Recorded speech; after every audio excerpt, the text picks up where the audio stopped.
여러분 안녕하세요. 연휴 크리스마스 이브 또 크리스마스 연휴 3일을 잘 보내셨는지 모르겠습니다. 어, 저는 연휴 때 항상 더 바쁩니다. 제 개인적인 어떤 또 밀렸던 일들도 하고 또 그때 또 보고 싶은 책도 좀 보고 그렇게 보내는데 아, 참 시간이 빨리 가네요.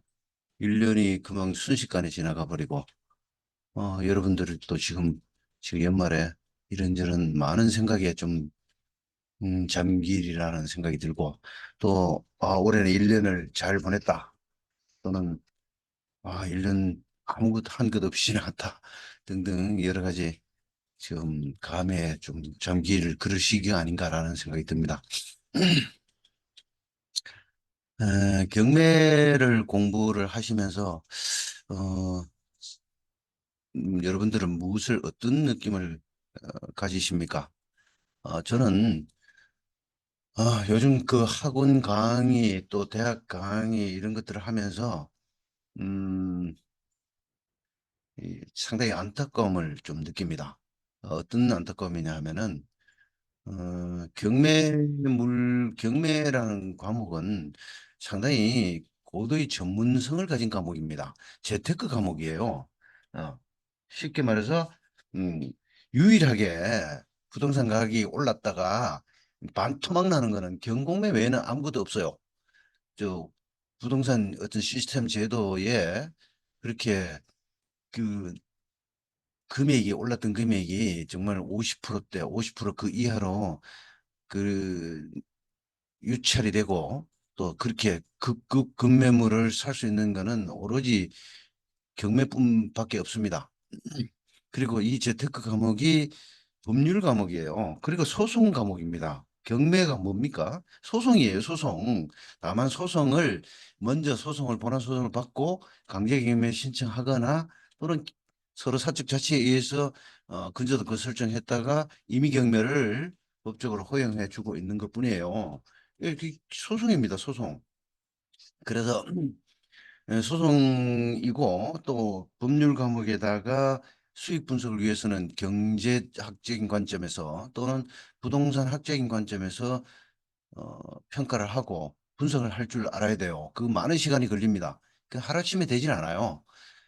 그래서 이 경매 과목을 지금 안타까움을 제가 느끼는 게 대학에서 강의를 하고 또 학원 강의를 하면서 느끼는 게 뭐냐? 참 너무 단순하게 성급하게 접근을 한다라는 생각을 떨쳐버릴 수가 없어요. 하루아침에 되지를 않습니다. 쉽게 되질 않고요. 또 그렇게 쉽게 접근하다 보면은 계약금을 날리는 경우가 종종 있습니다. 종종 있고, 지금 최근에 와서 재경매 사건이 굉장히 부쩍 늘어났어요. 부쩍 늘어났는데, 그것은 이 경매의 과목이 임대차법의 특별법이 옥상옥으로 특별법 위에 또 특별법을 만들고 그러는 바람에 오는 현상입니다. 그래서 옛날처럼 주택이 간단하게 해결이 되는 평면적 권리 분석으로 해결되는 그런 시대가 아니에요, 지금은. 근데 에, 가장 안타까운 것은 이 종합 과목인 그 경매 과목을 재테크 과목을 너무 쉽고 성급하게 생각한다는 사실과 또 학원도 마찬가지예요. 학원도 다 거의 대부분의 학원이 그렇습니다. 거의 결과만 제시합니다. 결과만 제시하다 보니까 한마디로 지금 경매에 참여하시는 분들이 초보자, 중급 수준까지의 그 분들이 대부분 그 경매의 어떤 기본과 원리 그런 것들을 중시하지 않고 기본과 원리를 터득하지 않고 결과만 익혀서 빨리 식으로 결과만 익혀서 접근을 하다 보니까 낙찰을 받고 나면은 뭐 물건 분석에 문제가 있었든지 수익 분석에 문제가 있었든지 또는 가끔씩 권리 분석에도 문제가 있다는 권리 분석을 다 해보고 들어왔는데도 문제가 있는 것을 발견하고 계약금을 포기하는 그런 사태가 종종 발생됩니다. 그래서 재경매 사건이 계속 늘어나고 있는데 옛날 같으면은 항고를 뭐 많이 활용하고 이렇게 그렇게 하긴 했는데 지금은 항고를 남항고를 막기 위해서 보증금을 20%로 2002년도에 그렇게 20% 인상했죠. 그래서 함부로 항고를 하고 항고심에서 변론에서 어떤 그것을 바로잡는 것도 쉽지가 않아요. 항고심에 20%를 몰수당하고 나면은 항고심에 패하고 20%또 보증금 날리고 이러면은 좀 아찔하죠, 그죠? 그런 현상이 생길 수가 있고. 자, 이 지금 경매에 접근하시는 분들이 왜 이렇게 재경매가 많이 나오냐 하면은 제가 볼 때는 지금 전국에 옛날에는 그 도제식으로 조금씩 조금씩 10년씩 20년씩 시간이 걸려서 책을 통해서 공부를 했어요. 그런데 지금은 학원이 많이 늘어났는데 전국에 학원이 굉장히 많습니다. 그런데 그 엉터리 학원이 많습니다. 전부 결과만 치중해가지고 하다 보니까 또 강의를 들으려는 분들이 그런 생각으로 또 접근을 합니다. 아주 짧은 시간에 바로 몇 추후에 유찰된 물건을 낙찰받으려는 그런 생각으로 접근을 하다 보니까 자, 모든 것을 기본적인 것을 팽개쳐버리고 그 한마디로 기본과 원리, 기본과 법리 중심의 공부가 아니라 결과만 놓고 결과만 익혀서 눈에 익혀서 어, 바로 입찰에 참여하는 그런 식의 경매가 많습니다. 자, 지금 보시고자 하는 2021년도 사건인데요.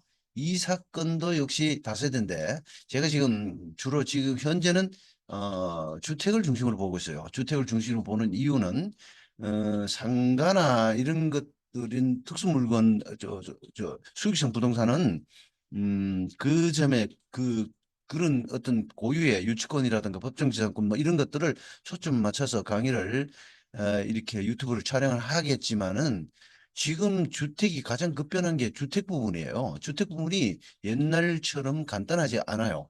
굉장히 주택 부분도 재경매가 지금 많이 나옵니다. 이번 사건도 자 보시다시피 재경매 사건이에요.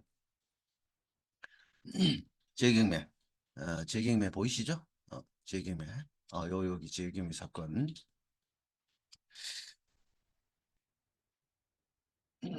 재경매 사건이 지금 보시다시피 이것도 재경매예요. 이 재경매 보시면은 이 2억 4천 경기도 광주에 있는 물건인데 단독 대지는 평수가 좀 크네요. 그죠? 빌라인데 다세대 22평 대지 면적이 22평 정도 지분이 22평 정도 나오면은 꽤 큰 거죠. 그다음에 건물은 한 20평 정도 되는 그 전용이 20평 정도 되는 건물인데 이 이것도 보세요. 이게 지금 재경매 사건인데 이것도 권리 분석에 아무런 문제가 없어요. 권리 분석에 별다른 문제가 없는데도 이렇게 여러분 유찰 두 번 유찰되니까 49% 그러니까 뭐 거의 반값에 낙찰받을 수 있는 기회가 오니까 여기 8명이 응찰했어요. 8명이. 그래서 60%대의 매각을 받았는데 낙찰이 됐는데 보시다시피 자 대금 미납을 했어요. 또 대금 미납을 하고 지금 다음 기일 12월 26일 오늘인가? 어, 예, 12월 26일 날 저게 있고 오늘이네. 오늘 화요일. 어, 여주 지원은 화요일 맞아요. 옛날 제가 여주 지원에서 낙찰을 3번 받았는데 자주 갔었는데 화요일로 기억이 됩니다. 여주 지원 화요일로 기억되는데 이 지금 이것도 지금 미나 오늘 이거 어떻게 되는지 모르지만은 이 지금 아무런 권리 분석에 문제가 없어요. 이 근저당권, 신한은행, 말소기준 권리를 이미 필두로 해서 다 사라지는, 다 소멸되는 권리들이에요. 이 전부 소멸되는 권리들입니다. 가압류, 임의경매, 보세요. 근저당. 소멸되지 않는 권리 하나도 없어요. 가처분이라든가 뭐 이런 것들도 없어요. 그런데 지금 60%대 낙찰을 받았다가 또 대금 미납을 하고 재경이 나왔거든요. 음, 지금 요즘 그 주택 부분에 상당히 이런 경매 사건이 많습니다. 경매 사건. 아까 제가 모두에 경매는 소송이에요. 민사소송. 재판이에요. 재판. 경매를 개시 결정한다고 할 때 그때가 이미 경매 개시 결정 자체가 재판이에요. 재판이기 때문에 그 법원은 그 칼같이 민사집행법을 적용하고요. 민사집행법이 없는 내용들은 항고에 관한 내용들 절차라든가 이런 것들은요. 민사소송법 준용을 합니다. 그래서 간단한 과목이 아님에도 불구하고 접근 자체가 잘못됐어요.